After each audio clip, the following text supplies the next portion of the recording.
Selling today is all about influence. If you're struggling to get buyers to buy from you, then influence might be the challenge. In this video, I'm going to share with you proven strategies that will help you influence your buyers to do things like meet with you, engage with you, and ultimately buy from you so that you can sell more. And make sure you stay tuned to the end. There's a bonus tip I include that kind of expands on our conversation about influence. I know you're going to love it. Hi, I'm Shawn Casemore, and I help you learn how to be a high-performing sales professional so that you can earn more in less time. If that sounds good to you, make sure you hit the subscribe button so you can stay up to date on all these new videos I release each and every week. Hit the like button for this video, and make sure you comment down below with your own best practices so we can help everybody improve their sales game.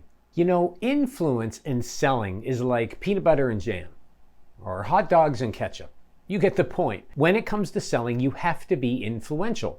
But here's the thing, you're not necessarily born with being influential, right? It's a skill that you can develop. Anybody can develop over time. So if you want to sell more, you need to continuously improve your ability to influence your buyers. Now, what does that mean exactly? Well, I'm going to share with you several tips that you can use to increase and improve your skill and how to be influential. Let's get to it. When it comes to being influential, if you have a magnetic personality, that's great. People are actually going to want to meet with you and have at least some sort of conversation with you. But you have to bring some content, right? You can't have the steak without the sizzle, and that sizzle is really content, it's information, it's data. Here's what I mean by that. Your buyers today have a very difficult time making a decision. Now, that doesn't mean they're indecisive, but if you look at the recent studies by Gartner, it suggests that the decision-making process that companies are going through is becoming more and more complex. There's more people involved, there's more factors to consider, and what that really means is our buyers have a very difficult time making a decision because they have to get everybody on board. When they do give you time, you want to make sure that you inform them and you help them along their journey to making that decision. How do you do that? You provide them relevant information, statistics,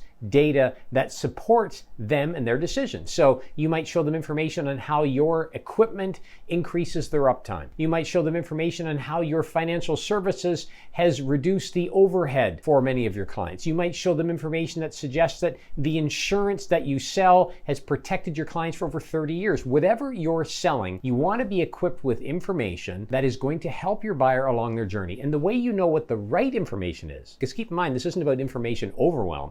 This causes it. This causes it. Information overload. You want to have the right amount of information, but the way you do that is you really ask yourself, what are the challenges my buyers are likely facing, and what information could I provide that would be helpful to them?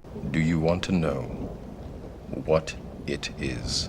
And if you're not sure, as I always say, ask your buyers. Ask somebody who has bought from you already. Hey, what are the challenges that you're struggling with, and what information could I provide that would be or would have been helpful to you relative to selecting us as your chosen supplier, partner, etc. They'll tell you, and that will give you insights into what information can I share with my buyer that's going to help them in their decision-making process. So believe it or not, you can help influence the sale with your buyer if you come with the right information. If you're enjoying these tips so far, make that like button down below and comment below if there are other strategies you use to help influence your buyers. So if you've got the right information for your buyer, you're helping them in their decision-making process internally. Here's the thing, the next point you want to consider when it comes to being influential in sales is you want to be multilingual. And now what I mean by that, you don't have to speak different languages necessarily, although it doesn't hurt. What you really want to do is make sure that you communicate in the way that your buyer prefers. You see, if you back up 15 years ago, most buyers, no matter who they were willing to have a meeting at their office. Those days have changed.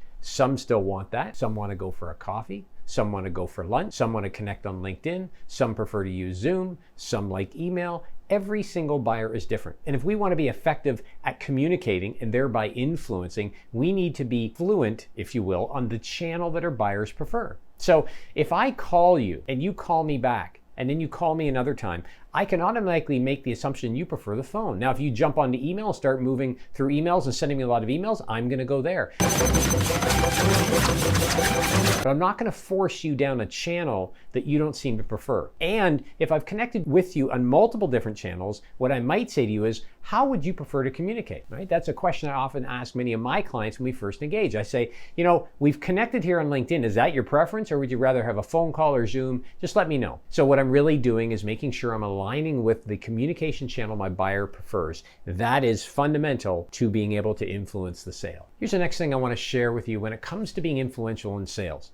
Sales and selling is a noble profession. There are good days, there are celebrations to be had when you win that big deal or close that new account. And there are tough days when somebody turns you down or won't meet with you, or maybe you've just had a long period of time where you haven't made a sale. There's a lot of peaks and a lot of valleys. The key, though, to selling and to being influential in selling is to always be confident. So if you've had a dry spell and not been able to sell something for a while, don't let that drag you down, because mentally, whatever is running through your mind will show up in your meetings. You had a bad day. It affects your personality, so you have to find ways to build your confidence. Here are some strategies on how you can do that. Remind yourself each and every day of the successive wins that you have had, regardless of whether they were yesterday or 3 months ago. You have been successful, you will continue to be successful. Also, make sure you're clear on why you're doing what you're doing. You've probably heard of Simon Sinek's why. Well, when it comes to sales, why are you in sales? What drives you each and every day to get up and get on the phone, start doing research, start sending emails, go to meetings? What drives you to do this? My guess is you enjoy connecting with people and helping them.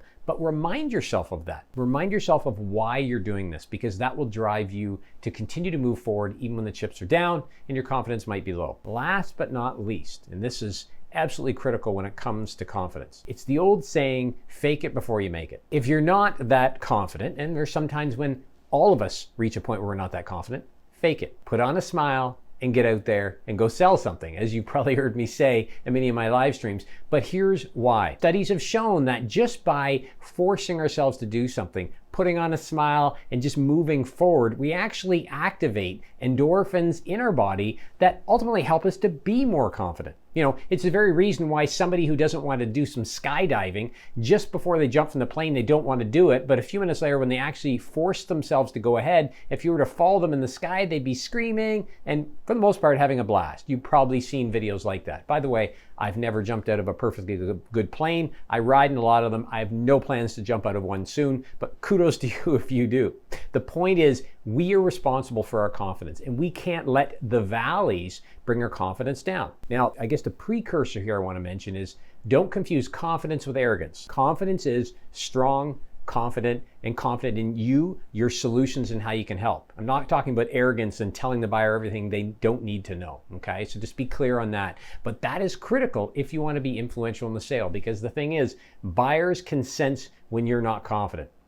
So are you? Okay, so I've talked a lot about the skills of influence. Here's a bonus for you, but it really builds on these. When it comes to being influential in sales today, you really need to focus on providing value. Now, the kicker, and many of the clients that I work with, whether I'm coaching, training, consulting, they often say, Shawn, what is value? What do my buyers value? Well, you have to ask them. You have to say, what is it that I can provide that would help you when you're making a decision? What is it that I can provide you when you're trying to make a decision around making a buy from me? What is it that I can provide you that would be valuable when you're considering our product, right? Look at all the stages in your sales pipeline and ask your existing customers, what is it that you would find of value that would help you here? When you start to stack this and put it together, you create what I call a value pool. That is a source of value that you can pull at any time and provide to your buyers. So you know that if you're in an initial meeting with a buyer, that what they might find of value is maybe an assessment that tells them where they at with their current equipment, or what is the return on investment they'll achieve if they use your product or service. You might also know from this value pool in your conversations with existing customers that when it comes to closing the deal, what clients really value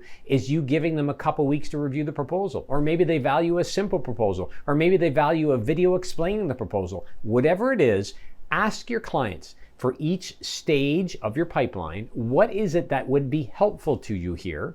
And then you create this pool of value that you can pull out and offer without ever being asked. That, my friends, will influence your sales more than anything else, because today's buyers buy based on value. Everybody wants to know they're getting a good deal, they're being helped, the person that's helping them really has their genuine interests in mind. And that's what value, and by offering value as a sales professional, does. All right, if you are, or at least you want to be a high-performing sales professional, here's the key. High-performing sales professionals track their activities on a daily, weekly, monthly basis. For that reason, I created for you what I call the 30-day action planner. You can use this to track your sales, and there's even some tips and strategies in there that you can use to prompt you relative to the activity level you'll need to hit your targets. So there's a link below. Grab your copy. There's no obligation, there's no cost at all, but grab your copy and put it to use, and then comment on how well it's helped you progress your sales and your sales performance forward. All right, if you're trying to be more influential in sales, make sure you watch this video next, where I walk you through some of the key aspects of influence that extend beyond some of these points we've talked about today. Look at it as a supplementary tool to use and incorporate